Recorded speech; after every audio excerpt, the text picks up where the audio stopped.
William Shakespeare is widely regarded as one of the greatest writers in the English language.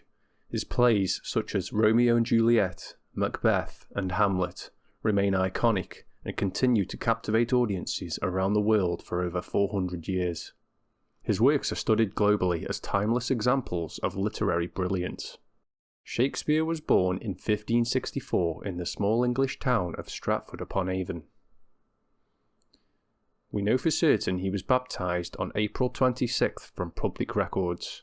However, due to no official record of his birth, it's commonly believed he was born just a few days earlier on April 23rd. His birthplace still stands today, here on the High Street.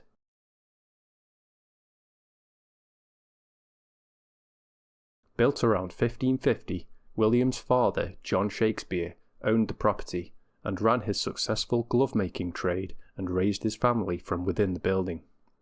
During William Shakespeare's early adulthood, he and his wife, Anne Hathaway, lived on the upper floor.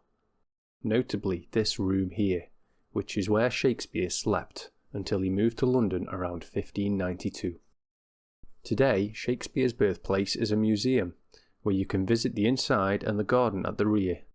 I've been here myself and it's certainly worth the trip. He likely attended the King's New School, a grammar school on Church Street. The building still stands today, and you can even walk through the same classroom where young Shakespeare may have studied Latin and classic literature.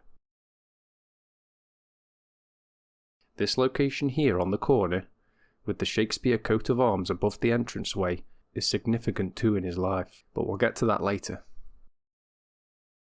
At 18, Shakespeare married Anne Hathaway, and in the space of only 20 months, they had 3 children, Susanna and twins, Hamnet and Judith.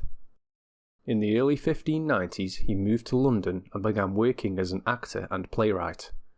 By 1592, he was already established enough in the city to be criticised in print by another playwright.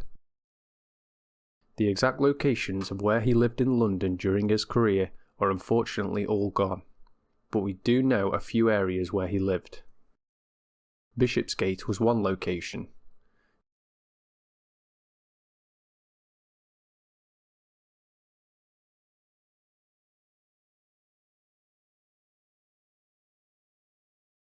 Historians believe it was where this building is here that he used to live. He would have been very familiar with this building here, St. Botolph's Church, which stood close to his house, although the bottom half of the building has changed a bit since the Great Fire of London damaged it in 1666. Another area Shakespeare lived was Blackfriars. Over here on St. Andrew's Hill, there is a plaque on the side of this building showing where he purchased lodgings around this site in 1613.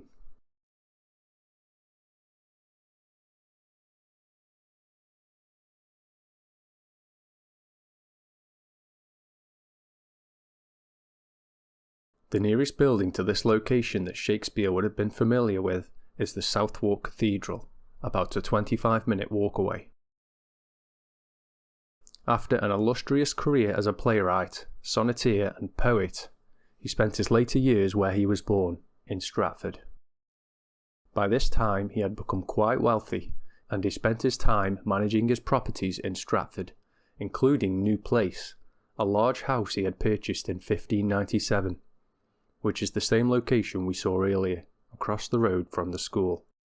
In 1756, New Place was purchased by Francis Gastrell, a clergyman who grew irritated with the constant flow of Shakespeare fans visiting the house. He cut down a mulberry tree in the garden supposedly planted by Shakespeare himself, because he was tired of people coming to see it, which outraged the locals. Things escalated, and after a dispute over taxes, Gastrell demolished the entire house in 1759 out of spite. It was in these gardens Shakespeare spent his retirement years, reading, writing, and mourning the loss of his son Hamnet, who died in 1596 at just 11 years old.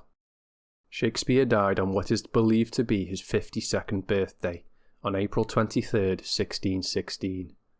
He was buried inside Holy Trinity Church in Stratford, where his grave can still be visited.